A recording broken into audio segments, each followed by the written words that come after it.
Je salue la sincérité du peuple de France. Je salue le sincère peuple du Cameroun, du Kenya. Mon salut s'adresse également à l'ensemble des habitants de cette planète, car tous les peuples ont le droit de vivre dans la paix et le bien-être. Les habitants de cette planète assistent impuissants à la destruction de leur environnement. La terre n'appartient pas à l'homme, c'est l'homme qui appartient à la terre.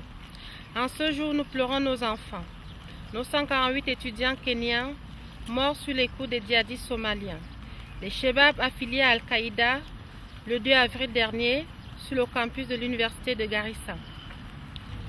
Nous pleurons l'État-providence de la Libye que Muammar Kadhafi avait créé pour son peuple. Nous pleurons face à cette incompréhension dont nous ne saurions décrire la douleur. En tant que mère, en tant que père, en tant qu'enfant de cette planète, nous refusons toute forme d'étouffement, toute forme de silence devant un tel crime dont la cause est sans nom. Le 2 avril 2015, à Garissa, la presse a complaisamment rapporté que les assassins ont obligé leurs victimes à ramper dans leur sang. Nous avons le devoir de décrypter les événements afin de ne pas continuer à les subir passivement. Refusons de nous laisser submerger par l'émotion provoquée par ce chaos permanent. Nous devons analyser, déduire afin de comprendre à qui profite le crime. On veut nous faire peur, c'est évident, pour nous empêcher de réfléchir. Dire que l'homme est un loup pour l'homme est une insulte au loup. Le loup sera incapable de faire de tels crimes ignobles sur son semblable. Mais il convient de bien identifier les grands prédateurs qui financent et qui arment et qui entraînent ces terroristes.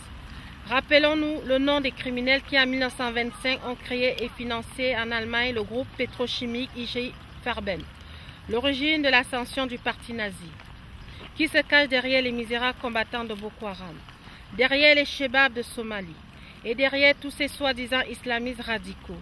Comment se fait-il que des populations parmi les plus pauvres du monde se retrouvent dotées et entraînées de la sorte au nez et à la barbe de la soi-disant communauté internationale? Comment se fait-il que les armées régulières, que les meilleurs services secrets du monde soient tenus ainsi en échec par les paysans misérables et analphabètes? On ne fabrique pas de blindés au Nigeria. L'Afrique ne dispose pas d'usines d'armement. Tous ces drames n'arrivent pas sous l'effet du hasard.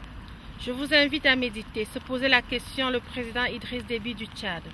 Il est plus facile de tromper les gens que de les convaincre qu'ils ont été trompés.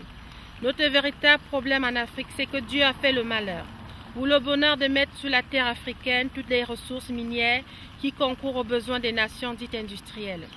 Les gouvernements de ces nations dont parle Idriss Déby ne savent pas ce qui signifie le partage équitable, parce que ces gouvernements ne sont que des jouets des puissances financières qui les dépassent. Il faudrait que nos dirigeants travaillent pour le bien-être des peuples. Nous soutiendrons vos actes. La vraie communauté internationale, c'est vous, c'est nous, c'est l'ensemble d'hommes et de femmes de cette planète qui ne demandent rien d'autre que la paix et la souveraineté de nos États. Est-ce trop demandé? Nous sommes donc en droit de dire non à cette barbarie, non au massacre, oui pour la paix des nations.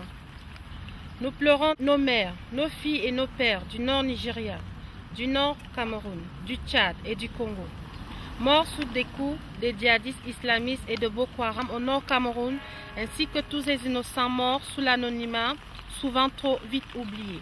Merci.